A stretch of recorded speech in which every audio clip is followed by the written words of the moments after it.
On our wedding anniversary, my wife said she forgot and went on a trip with her male best friend. Instead of feeling sad, I sent a huge bouquet of white lilies to their hotel room, with a note, "With deepest sympathy for your loss." What happened next left her completely speechless. On the morning of our 5th wedding anniversary, I was sitting at the dining table, a small velvet box in front of me. Inside was the pearl bracelet Sophia had been hinting at for months. I wasn't excited. I wasn't surprised. It just felt flat.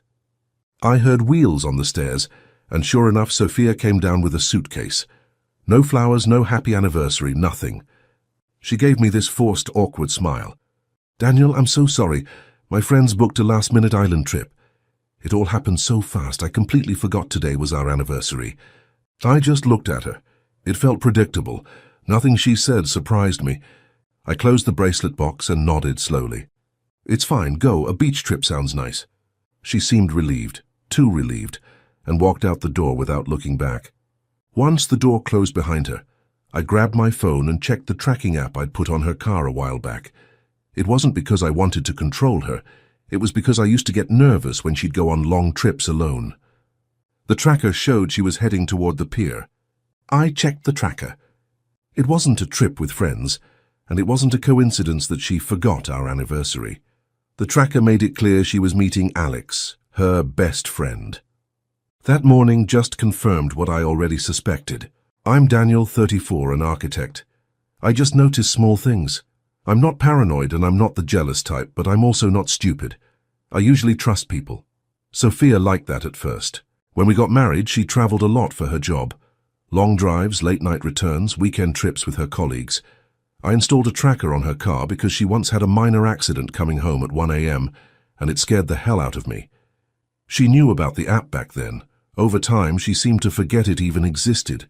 I didn't bring it up. Then came Alex, the best friend. That's how she always introduced him. "Daniel, don't be unreasonable. We're just close friends. He understands me in ways only old friends do." I tried being polite. I really did. But Alex always acted like I was the outsider in my own marriage. He never made eye contact, always gave short answers, and sometimes even smirked when Sophia talked over me to answer a question I hadn't finished. I kept telling myself I was overthinking. That lasted until a month ago. A mutual friend sent me a photo. Sophia and Alex having dinner, sitting way too close, laughing like they were on a date. "They're probably just catching up," the friend said. "Yeah, sure." Then I saw the message on her iPad, completely by accident. A notification popped up while I was moving it off the couch. "Can't wait to see you at the beach. I booked the room. Meet me at the pier." No name, but I didn't need one. I didn't confront her. I wanted to see what she would choose on our anniversary.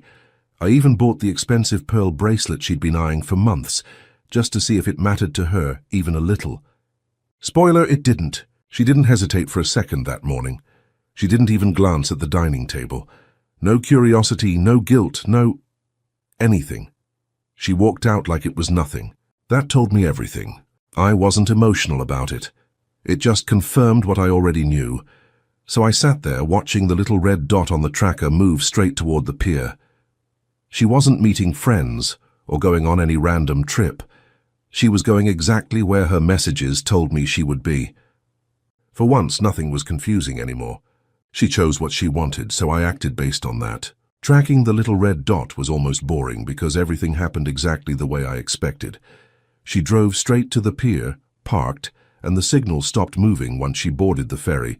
After that, the app couldn't track her on water, but I didn't need it. I already knew where she was going, who she was meeting, and for how long. While she was on her getaway, I called a florist downtown. They handled deliveries to resorts all the time. I asked if they could get it to the island quickly. The florist asked, "What flowers, sir?" I chose white lilies because Sophia hated them. She once told me, "Lilies look like funeral flowers. They make me uncomfortable." Perfect. Send a large bouquet of white lilies, I said, and include a card. What would you like it to say? I kept it simple. With deepest sympathy for your loss. No signature, no name, just that. I didn't need to explain the meaning. Sophia would understand instantly, Alex too. While the order was being prepared, I could already picture it. She'd see the lilies she hates freak out, and he'd get mad when he read the card and realized it was from me. An hour later, my phone rang. It wasn't Sophia's name on the screen. It was Alex. His name popped up on my screen and I actually laughed. I picked up. Alex didn't say a word before he started yelling. "What the hell is wrong with you? You think this is funny? Sending funeral flowers to our room? Our room. Not her room." He didn't even hesitate before saying it. I just said, "I sent what I thought was appropriate." "What does that mean?" "It means," I said, calm as ever, "I'm offering my condolences. She just lost something important." "What? Lost what?" "Her husband." There was a pause while he processed that I knew. Then he tried to recover with anger. "You're sick. You're actually insane." "Alex," I said, still calm, "you're the one sleeping with another man's wife on their anniversary. Let's not talk about who's insane." I could hear people talking in the background, probably hotel staff or nearby guests. Sophia hated scenes, and I knew she'd be trying to hide, crying quietly, or frozen in shock, while Alex lost his temper. That's the part I didn't need to witness. Knowing it was happening was enough. He lowered his voice, trying to sound threatening. "You think this changes anything? She's with me." I almost thanked him for the entertainment. "Great," I said. "Then you can stay with her. Good luck explaining that to your girlfriend." The silence after that one was longer. He forgot I knew about her too. I didn't shout. I didn't insult him. I didn't accuse him of anything. Me staying calm probably annoyed him even more. He finally hung up on me. She didn't text or call me. That said everything I needed to know. A few hours later, the tracker dot moved again, this time back toward the mainland. She came home earlier than planned. She must have spent the ferry ride rehearsing excuses. When she finally came through the door that night, she looked exhausted. No makeup, hair a mess, eyes red and swollen. She could barely look me in the eye. "Daniel, please, it wasn't like that." I didn't respond. She tried again, her voice shaking. "It just happened. I didn't plan anything, I swear." Still nothing from me. Then she said the classic line every guilty person thinks will fix everything. "It was just a mistake." I finally looked at her. "You were gone for 2 days. She didn't answer. I didn't want to hear excuses. I picked up a folder from the table and placed it in front of her. It was the divorce papers. She broke down, begging me to reconsider, talking about counseling, saying it was all a mistake. I let her talk until she had nothing left to say. When she finally stopped, I said, "Pack your things." She stared at me, shaking. "Daniel, please." "Pack your things." After she left, things played out on their own. And the two of them. They didn't last even a week after that trip. Stuff like that never lasts once reality shows up. Meanwhile, I slept better than I had in months. The card said, "Sympathy for your loss," but the truth was simple. I didn't lose anything. She did. Sophia stayed with her sister for 2 days after I told her to pack her things. I didn't block her, but I didn't reach out either. I wasn't about to listen to more of the same excuses. I thought that would be the end of it, but with Sophia, things always dragged on. On the 3rd night, she knocked on the door again. It wasn't a gentle knock. It was frantic, almost as if she'd already rehearsed every apology, but none of them worked. I opened the door slightly. She looked awful, face puffy from crying, eyes still red as if she hadn't slept at all. "Daniel, can we talk, please?" I stepped aside, not because I wanted to talk, but because I had nothing to hide. She sat on the couch looking really nervous. "I made a mistake," she said, barely whispering. "I don't even know how it happened, Alex and it wasn't serious, it was stupid. I don't know why I agreed to the trip." I stayed silent. She wiped her face, looking away. "I thought maybe you didn't care anymore." I let out a small, disbelieving laugh. "Right," I said.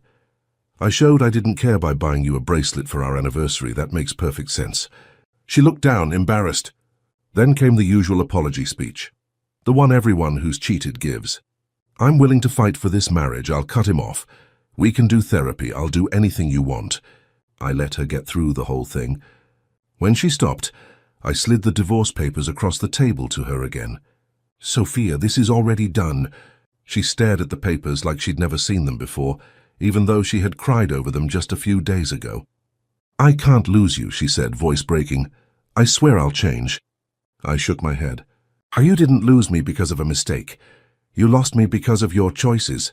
Repeated choices. She stayed quiet. You didn't mess up once.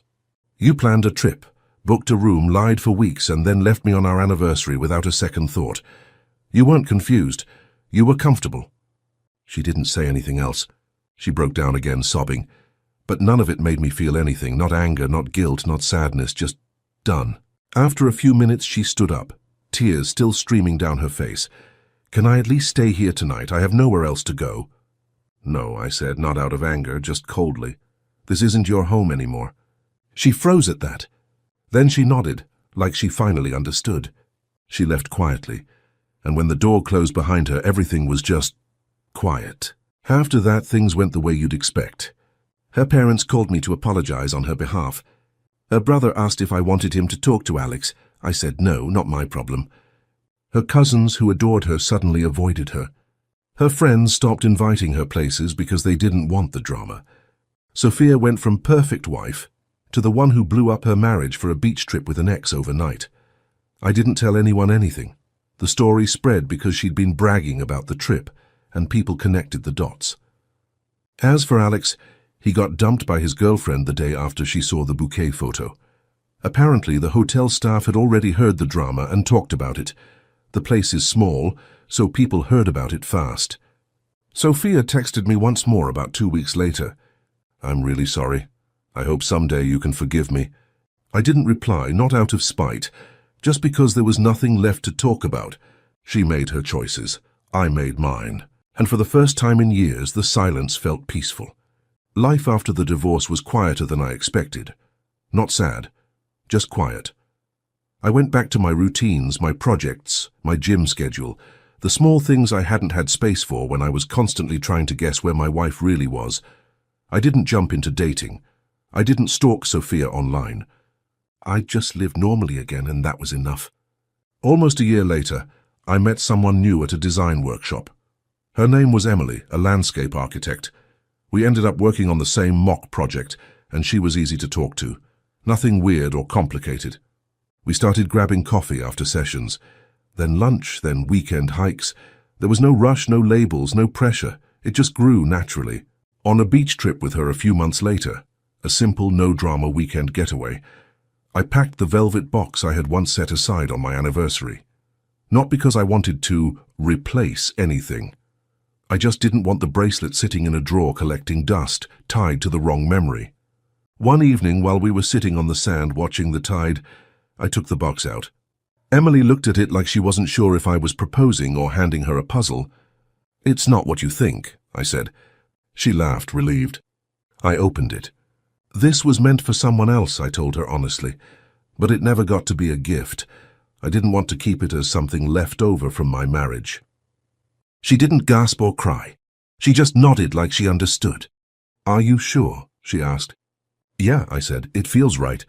She put it on immediately. Not out of excitement, but out of appreciation. And that was the difference. With Sophia, everything felt like a performance. The right photos, the right angles, the right captions. With Emily, things were simple. If she liked something, she showed it. If she didn't, she said it. No hidden messages, no guilt-tripping, no secret trips disguised as friend outings. Later that night, we walked along the shore. It was calm and simple, just a quiet moment with someone who didn't make life harder. I don't usually pull a lesson out of everything, but I did learn one thing. If one person stops respecting the relationship, the other can't save it alone. Ending my marriage wasn't some big tragedy. It was just me leaving a situation that didn't work anymore. Giving that bracelet to someone else was just a way to finish that chapter and move on. In the end, I just went back to a normal life, and that was it.